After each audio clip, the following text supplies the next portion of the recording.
नेपाल सरकार वैदेशिक रोजगार बोर्डको सचिवालय र रेडियो नेपालको सहकार्यमा तयार पारिएको रेडियो कार्यक्रम वैदेशिक रोजगारी।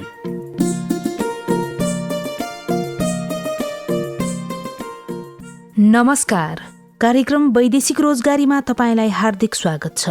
यो कार्यक्रम हरेक बिहीबार बिहान 7 बजेको समाचारपछि प्रसारण हुने गर्छ।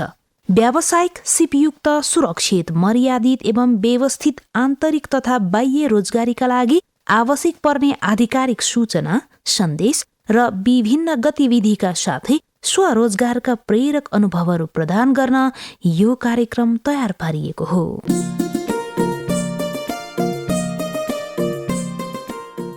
आजको कार्यक्रममा हामी श्रम, रोजगार तथा सामाजिक सुरक्षा मन्त्रालयद्वारा वैदेशिक रोजगारलाई थप व्यवस्थित बनाउन भइरहेका कार्यहरूबारे मन्त्रालयका सचिव एकनारायण अर्यालसँग गरिएको कुराकानी, उद्यम कथामा वैदेशिक रोजगारबाट फर्की अहिले ड्र्यागन फ्रुटको खेतीमा रमाउनु भएका धनकुटाका अमरबहादुर राईको उद्यम कथा र केही सन्देशमूलक सामग्री समेट्दैछौँ। कार्यक्रम सुनेर साथ दिनुहोला। ल भन्नुहोस्, यहाँहरूको समस्या के छ त? के भन्नु गुरु, विदेश गएका छोराहरू एउटा आफै बिरामी भएर बस्या छ, झिकाउन सक्या छैन, अर्को कामै नपाएर भौतारिरहेछ। के गर्ने होला? म त हेर्नुहोस् विदेश उनी दिन कुरिरहेको, पठाउनेले भाका सारेको सारै गर्छ। गरौँ जस्तो त लाग्यो होइन कतै? कुरो बुझ्दा तपाईँहरूको समस्याको समाधान यहाँबाट होइन, श्रम कल सेन्टरबाट हुन्छ। अनि त्यो श्रम कल सेन्टरमा कसरी जाने गुरु? जानै पर्दैन नि, घरमै बसी बसी उजुरी गर्न मिल्छ, देशबाट पनि विदेशबाट पनि। एउटा नम्बर 1141, अर्को 1660015305। यसमा फोन गर्दा पैसा पनि लाग्दैन। यति मात्र हो र? इमो, भाइबर, फेसबुक, ट्विटर अनि इमेलबाट पनि गुनासो गर्न सकिन्छ। सुरक्षित वैदेशिक रोजगार हामी सबैको सरोकार। समस्या समाधानका लागि कल सेन्टर सदा तयार। वैदेशिक रोजगार बोर्ड सचिवालयद्वारा जनहितमा जारी। सुरुमा रोजगार विशेष केही खबरहरू। श्रम, रोजगार तथा सामाजिक सुरक्षा मन्त्री कृष्ण कुमार श्रेष्ठ र नेपालका लागि गणतन्त्र सिसेल्सका राजदूत थोमस सेल्बी पिलले बीच द्विपक्षीय हित र आपसी सम्बन्धबारे छलफल भएको छ। मन्त्रालयमा उहाँहरू बीच भएको भेटमा नेपाल र सिसेल्सको द्विपक्षीय हित र आपसी सम्बन्धबारे छलफल भएको हो। मन्त्री श्रेष्ठले वैदेशिक रोजगारीका लागि नेपाली कामदारहरू लैजान गणतन्त्र सिसेल्सबाट यसअघि प्राप्त भएको द्विपक्षीय श्रम सम्झौताको प्रस्तावका लागि धन्यवाद दिनुभएको छ। नेपाली कामदारहरू सिसेल्स वैदेशिक रोजगारीका लागि पठाउन नेपाल सकारात्मक रहेको बताउनु हुँदै मन्त्री श्रेष्ठले द्विपक्षीय श्रम समझदारी MOU का लागि तयारी अगाडि बढाइने बताउनुभयो। सिसेल्स हेर्ने नेपाली राजदूतावास प्रक्रिया दक्षिण अफ्रिकाको राय बमोजिम जेल सुरक्षाका लागि मात्रै नभएर प्रहरी सेवा र निजी क्षेत्रमा हुने रोजगारी समेतलाई समेटेर द्विपक्षीय श्रम समझदारी अगाडि बढाउनु पर्ने मन्त्री श्रेष्ठको भनाइ थियो। भेटमा मन्त्री श्रेष्ठले नेपालबाट वार्षिक कति कामदार लैजाने, कस्तो खालको सिप तालिम आवश्यक पर्दछ, न्यूनतम योग्यता र भाषागत क्षमताका साथै न्यूनतम पारिश्रमिक लगायत सेवा सुविधा बारे छलफल गरी द्विपक्षीय श्रम समझदारी MOU गर्न सकिने बताउनु भएको थियो। कामदार छनौट, रोजगारी र स्वदेश फिर्ती लगायत विषयमा दुवै देशका उच्च पदाधिकारी सम्मिलित संयुक्त समिति गठन गरी टुङ्गो लगाउन उपयुक्त हुने उहाँको भनाइ थियो। वैदेशिक रोजगार विभागले रोजगारीका लागि इजरायल जान छनौट भएका मध्ये थप 33 जनालाई करार सम्झौताका लागि सूचना गरेको छ। इजरायलका दीर्घकालीन स्याहार केन्द्रमा पठाइने नेपाली सहायक कामदार पदका लागि छनौट भएका मध्ये थप 33 जनाको करार सम्झौता रोजगारदाताबाट हस्ताक्षर भई विभागमा प्राप्त भएकाले यही पुस 19 गते सोमबारसम्म व्यावसायिक तथा सिप विकास तालिम प्रतिष्ठान भैँसेपाटीमा आवश्यक कागजात सहित सम्झौताका लागि उपस्थित हुन सूचना गरिएको विभागका निर्देशक चन्द्र शाहले जानकारी दिनुभयो। सम्झौताका लागि उम्मेदवारहरूले प्रहरी चारित्रिक प्रमाणपत्रको सक्कल सहित प्रतिलिपि 3 थान, कोभिड-19 विरुद्ध खोप लगाएको QR कोड सहितको प्रमाणपत्रको सक्कल सहित प्रतिलिपि 3 थान, सक्कल र हादानी र सोको प्रतिलिपि 3 थान, पासपोर्ट साइजको हालसालै खिचेको फोटो 4 थान, निवेदनका बखत पेश गरेको शैक्षिक योग्यता तालिमको प्रमाणपत्रको सक्कल सहित प्रतिलिपि 3 थान र क्लियर ब्याग 3 थान पेश गर्नुपर्ने सूचनामा जनाइएको छ। वैदेशिक रोजगार विभागले हवाई सेवा प्रदायक संस्थाहरूलाई काठमाडौँबाट इजरायलसम्मको हवाई भाडा दर प्रस्ताव पेश गर्न सूचना गरेको छ। वैदेशिक रोजगारीका लागि इजरायल जान अनुमति प्राप्त गर्ने प्रक्रियामा रहेका 1175 जना नेपाली कामदार विभिन्न मितिमा इजरायल जानका लागि भाडा दर र उडान तालिका योजना सहितको सिलबन्दी प्रस्ताव आज दिनको 4 बजे भित्र विभागमा पेश गर्न सूचित गरिएको छ। वैदेशिक रोजगार बोर्डको सचिवालयले पूर्व प्रस्थान अभिमुखीकरण तालिम सञ्चालनका लागि प्रशिक्षक भई काम गर्न इच्छुक व्यक्तिलाई सूचीकृत हुन आह्वान गरेको छ। वैदेशिक रोजगारबाट फर्किएका महिला प्रशिक्षक, घरेलु कामदारलाई प्रशिक्षण दिएको अनुभव भएका महिला प्रशिक्षक र माथिल्लो शैक्षिक योग्यता भएका प्रशिक्षकलाई प्राथमिकता दिइने बोर्डका सूचना अधिकारी दिनबन्धु सुवेदीले जानकारी दिनुभयो। रोस्टर कायम भएका प्रशिक्षकहरू मध्येबाट छनौटमा परेका प्रशिक्षकहरूसँग सचिवालयको आवश्यकता अनुसार दैनिक सेवा करार सम्झौता गरी प्रशिक्षण कार्यको जिम्मेवारी दिइने सूचना अधिकारी सुवेदीले बताउनुभयो।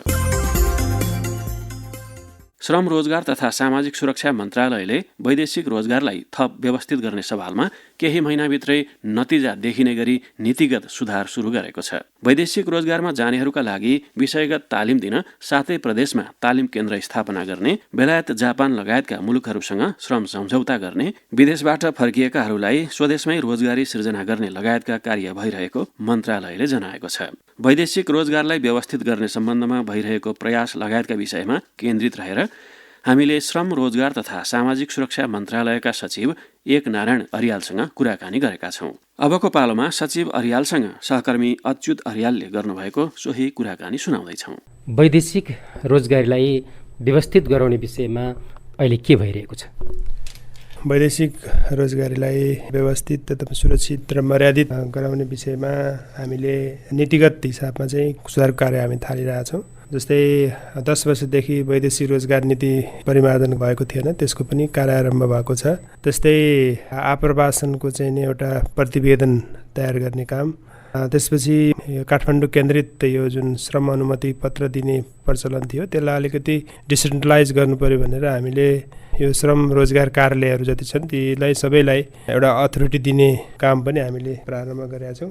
त्यस्तै यस क्षेत्रमा देखिएका विसङ्गतिहरू, ठगीहरूलाई नियन्त्रण गर्नको लागि हामीले एउटा ऱ्यापिड रेस्पोन्स टिम बनाएको छौँ नेपाल प्रहरीको संलग्नतामा, जसले गर्दाखेरि वैदेशिक रोजगारीको नाममा हुने जुनसुकै प्रकारको ठगी नियन्त्रण गर्नलाई यो तुरुन्त मोबिलाइज हुन्छ, तुरुन्त यसले चाहिँ सहयोग गर्छ भन्ने हामीलाई लागेको छ। अर्को चाहिँ यो श्रम सम्झौता भएका जति मुलुकहरू छन्, 9वटा मुलुक छ हामी श्रम सम्झौता गरिरहेछौँ र केही मुलुकहरू चाहिँ श्रम सम्झौता गर्नलाई इच्छुक छन्, जस्तो बेलायत, जापान, जोर्डन लगायतका देशहरू। ती देशहरूसँग पनि हामी श्रम सम्झौता गर्ने पर्छ भन्ने हामी त्यो चरणमा छौँ र केही रिभाइज गर्ने एमओयूहरू रिभाइज गर्ने चरणमा छौँ र बढीभन्दा बढी एउटा सक्षम चाहिँ स्किल चाहिँ मेन पावर चाहिँ विदेशमा पठाउनुपर्छ। सक्षम मान्छे गयो भने त्यसले त्यही अनुसारको स्यालेरी, त्यही अनुसारको चाहिँ त्यहाँ काम पाउँछ भन्ने लगाए भएर हामीले त्यो हिसाबमा चाहिँ मन्त्रालयले काम गरिरहेछ। जस्तै सक्षमताको कुरा गर्दाखेरि विभिन्न विषयगत तालिमहरू दिने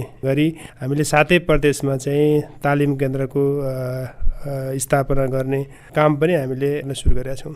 धेरै युवाहरू वैदेशिक रोजगारका लागि नियमित जस्तो विदेश जाने क्रम जारी नै छ। विदेश जाने क्रममा जाँदाखेरि पनि समस्या छ, विदेशमा गइसकेपछि पनि ज्याला चोरी लगायतका धेरै समस्याहरू श्रमिकहरूले, कामदारहरूले भोग्नु परेको कुरा आइरहेको छ।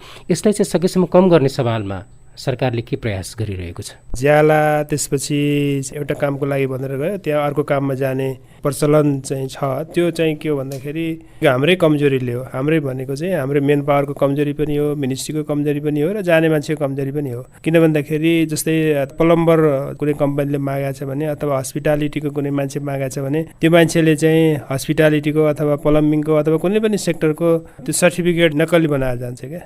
त्यो बनाएर गइसकेपछि उहाँ त रियल चाहिँ काम गर्नुपर्ने हुन्छ। त्यो भएर त्यो कबलियत गरेको स्यालेरी त्यसले पाउँदैन, त्यो काम पनि जान्दैन। त्यो हिसाबले गर्दाखेरि त्यो खालको चाहिँ नि तालिम 1 महिना, 45 दिन, 3 महिना कतिको हुन्छ त्यो सक्षम बनाएर हामीले पठाउनु पर्ने, त्यहाँको रुल रेगुलेसनको बारेमा जानकारी गराउनु पर्ने।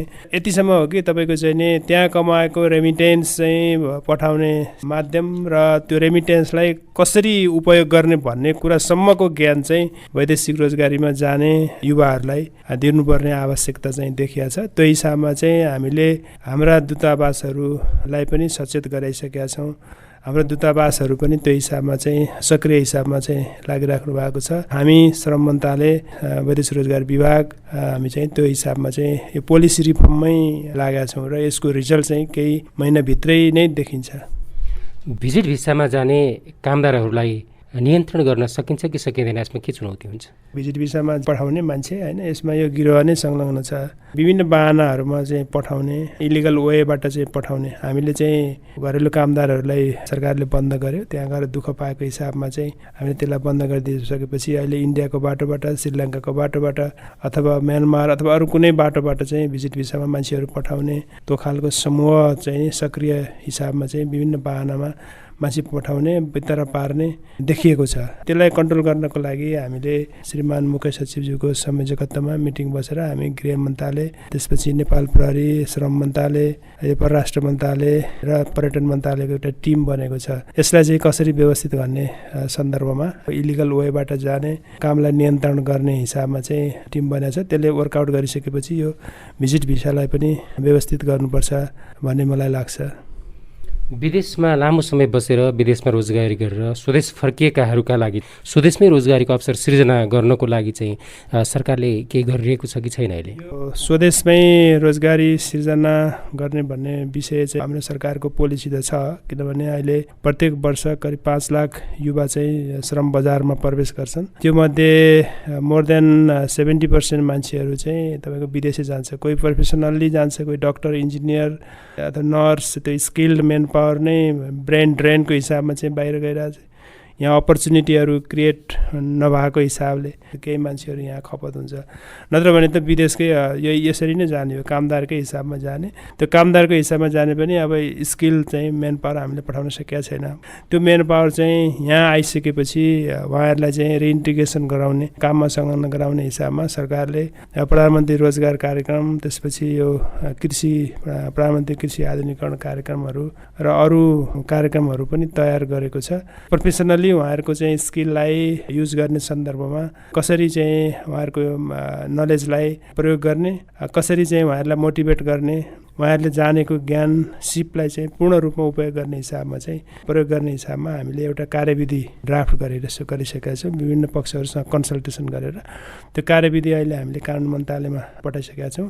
त्यो एप्रुभ भइसकेपछि रिइन्टिग्रेसन प्लान, त्यो सेक्टर वाइज रिइन्टिग्रेसन प्लान चाहिँ बन्छ। त्यही अनुसार चाहिँ हामीले कति खपत गर्न सकिन्छ त्यो हिसाबमा 753 पालिकाहरूमा उहाँहरूलाई चाहिँ इन्भल्भ गराउने गरेर नेपाल सरकारबाट सञ्चालित हुने विभिन्न विकास निर्माणका कामहरू र आफूले स्वरोजगार बन्ने हिसाबमा चाहिँ उहाँहरूलाई चाहिँ सफ्ट लोनको हिसाबमा चाहिँ सरकारले केही लोनहरू प्रदान गरेर भए पनि उहाँहरूलाई विभिन्न पेसा व्यवसायमा संलग्न गराउने गरेर त्यो कार्यविधि आइसकेपछि यो काम पनि अगाडि बढ्छ।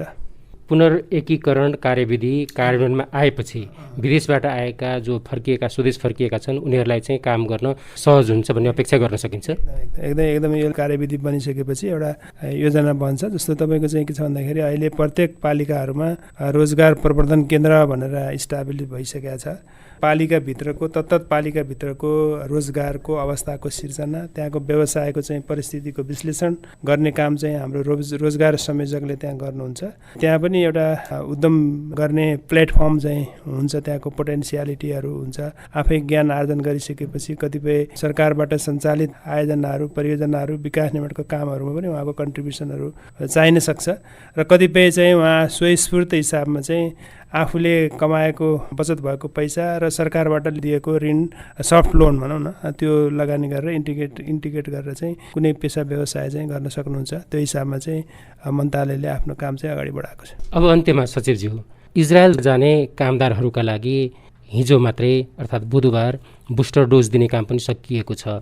अब इजरायल जाने प्रक्रिया कसरी र कहिलेबाट सुरु हुन्छ? इजरायल जाने प्रक्रिया यो छिटै नै सुरु हुन्छ। यो खोपको चाहिँ यो चरण पार गरिसक्यौँ। उहाँहरूको चाहिँ एग्रिमेन्ट, जाने मान्छेसँग चाहिँ एग्रिमेन्ट गर्ने, इजरायल एम्बेसीको मान्छे, हाम्रो वैदेशिक रोजगार डिपार्टमेन्टको कर्मचारी र इजरायल जाने कामदारको बिचमा चाहिँ एग्रिमेन्ट गर्ने प्रचलन रहेछ। त्यो प्रचलन अनुसार करिब 400 जनाको कम्प्लिट भएको छ 1100मा। यही बिचमा चाहिँ हामीले भाडा दर निर्धारण गर्ने काममा सस्तो भाडा दरमा लैजाने हिसाबमा चाहिँ हामीले टेन्डर पनि आह्वान गरिसकेका छौँ। त्यो टेन्डर ओपन हुने बित्तिकै एयरलाइन्स चाहिँ फिक्स हुन्छ र त्यो एयरलाइन्समा आफूले टिकट लिएर चाहिँ उहाँ जान सक्नुहुन्छ।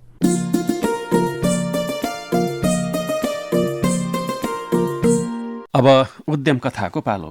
कुनै बेला कतारमा गाडी चालकका रूपमा वैदेशिक रोजगारमा पुग्नुभएका साङ्खुवा सभाका अमरबहादुर राई अहिले धनकुटा पिप्लेमा ड्र्यागन फ्रुट फार्ममा रम्नु भएको छ र उदाहरणीय पनि हुनुभएको छ। हातमा सिप भएको र सिप अनुसार जागिर पनि खाँदै गर्नुभएका राई कसरी होमिनु भयो त कृषिमा र कस्तो छ त व्यवसाय? आज सुनौ ड्र्यागन फ्रुट खेती र अमरबहादुर राईको उद्यम कथा। 61 साल अन्तिमतिर म विदेश गएँ हजुर। गएको कतार हो, 3.5 वर्ष इरान बसेँ। त्यसमा चाहिँ म ट्रान्सफर कम्पनीमा परेँ, गाडी नै चलाउँथेँ। दुबई, साउदी त्यसो सबै ठाउँ हुँदाखेरि मैले चाहिँ यो साउदीमा देखेको हजुर, यो फलको उत्पादन गरेको थिएँ हजुर। विदेशबाट आइकन यो ड्र्यागन फ्रुटको सिलसिलामा बिरुवा खोज्दा खोज्दै तरकारी खेतीहरू पनि गरेँ। यो सुक्खा हुने जमिनमा चाहिँ ड्र्यागन फ्रुट साह्रै उचित हुन्छ भनेर मैले सुरु गरेँ। 8-10 वर्ष अगाडि मैले बिरुवा खोज्दाखेरि भन्ने बेला बिरुवा नेपालमा पाउन सकिएन।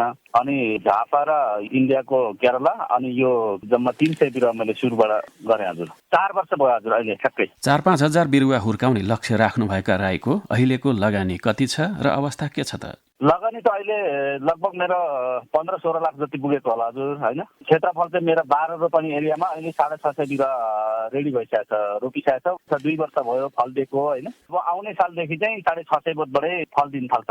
ड्र्यागन फ्रुट खेतीमा 4 वर्षको अनुभव लिइसक्नुभएका राईले 4-5 हजार बोटसम्मको लक्ष्य लिएर काम थालेबाट यो खेतीको भविष्य राम्रो छ भन्ने बुझ्न सकिन्छ। तर अहिलेसम्मको अनुभवमा बजारको अवस्था र माग चाहिँ कस्तो छ र बोटहरूबाट मनग्गे उत्पादन हुन थालेपछिको हिसाब किताब चाहिँ कस्तो होला त भन्ने जिज्ञासामा उहाँ भन्नुहुन्छ।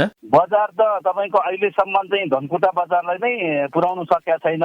धेरै डिमान्ड चाहिँ तपाईँको पोखरा, धरान, विराटनगर डिमान्ड आउँछ। 1 वर्ष पहिलासम्म त त्यति धेरै थिएन र पनि यो कसले खान्छ, यो काँडा रोपेर के गर्छ भने गाउँ छिमेकीले भन्थे। मैले धनकुटामा सुरुमा भित्राउने मान्छे नै, म रोप्ने मान्छे नै। म पछिल्लो समयमा धेरै डिमान्ड छ यसको। पहिलो साल 1000ले बेचे, दोस्रो साल 850। त्यसो हुँदाहुँदै बजारमा चाहिँ महँगो भयो भने अनि सबैले किन्नु खानु सक्दैन भनेपछि यसपालि चाहिँ मैले घटाइदिएको 600 मा भयो। यो चाहिँ तपाईँले धेरै फलाउने हो भने धेरै बिरुवा रोप्नु पर्यो। 100-200 रोपेर भएन, कम्तीमा 1000-600-700 रोप्ने भने 500 होइन 200 मा बेच्दा पनि फाइदा हुन्छ। मेरो 3 वर्ष पछाडि यसपालि चाहिँ एउटै बोटबाट 22.5 किलो टिपेँ हजुर। 22.5 किलो एउटा बोटमा फल्छ भने तपाईँको 5 वर्ष पछाडि त कम्तीमा पनि नफलेको ठाउँमा बोटमा पनि 40 किलो नत्र धेरै फल्यो 50-55 किलो फल दिनुपर्छ।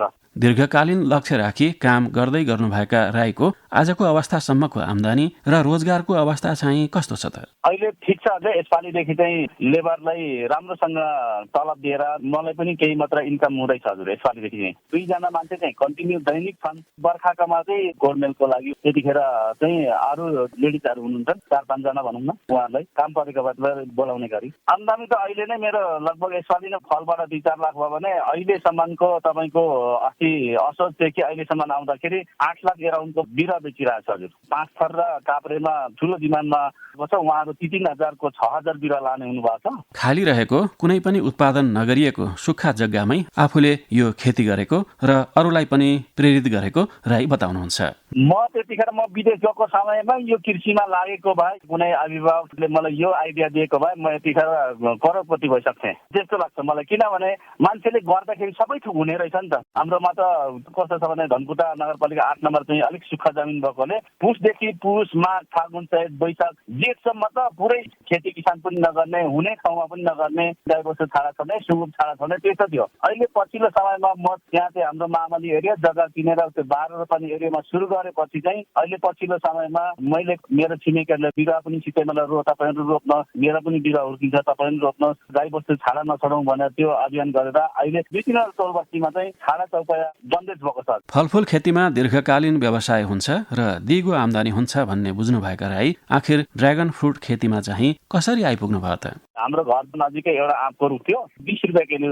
म विदेश जानुभन्दा अगाडि हाम्रो आमाले बेच्नुहुन्थ्यो कि विदेशबाट आउँदाखेरि घरमै आएर 50 रुपियाँ किलो आँप बिक्ने। एउटा आँप रोप्दा त 2 वर्ष पछाडि त फल दिन्छ 10-20 किलो होइन। अनि कसैले मतलब ओहो यो मैले पहिला बेच्दाखेरि 20 रुपियाँ बेच्थेँ भने आमाले त 50 रुपियाँ बेच्नुभयो यति वर्ष पछाडि। त्यतिखेर मैले बिरुवा रोपेँ भने फल्दाखेरि त म 100-150 बेच्छु भनेर मैले 25-30 वटा आँप रोपेँ। अलिकति हाइट ज्यादा भएकोले होला आँप त्यति राम्रो फस्टाएन। जमिन चाहिँ सुखाइ हो। अब यहाँ के गर्ने त भन्दाखेरि ड्रागन फ्रुटको मेरो विदेशबाटै आएको त्यो कन्सेप्ट चाहिँ मेरो दिमागमा बसिरहेको थियो। अब खोजी गर्नु पर्यो, अब ड्रागनै लाउने हो भनेर त्यसरी सुरु गरे। राम्रो चाहिँ के हुन्छ भने एकमुष्ट 4 लाख 5 लाख पैसा झ्याप्पै आउँछ। एउटा एकमुष्ट पैसा आएमा त केही गर्न सकिन्छ। दिगो पनि हुने अब एकचोटि रोपेपछि 30 वर्ष भनेको त मैले रोपेको चाहिँ मेरो छोराले समेत पछिसम्म उसले दुःख गर्नु परेन क्या। नवयुवाहरूले अहिलेदेखि नै यस्ता कृषि कर्म सुरु गर्नु हो भने सामान्य रोजगारका लागि विदेशतिर जाने आवश्यकतै नपर्ने अमरबहादुर राईको भनाइ छ। विदेशमा जस्तै समय दिएर र मेहनत गरेर खट्ने हो भने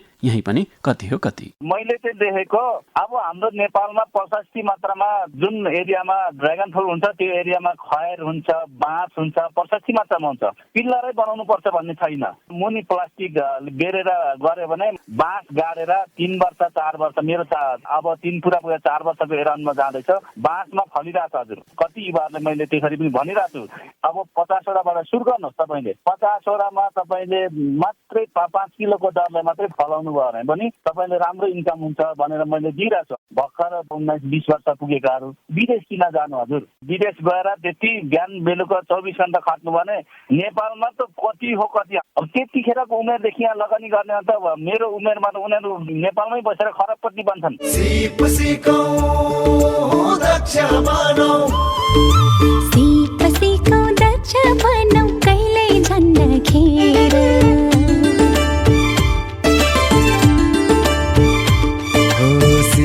सिकौँ दक्ष बनौँ कहिल्यै जान्न खेर।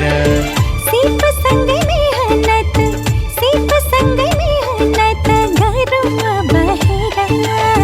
सिप सँगै मेहनत गरौँ बहेर।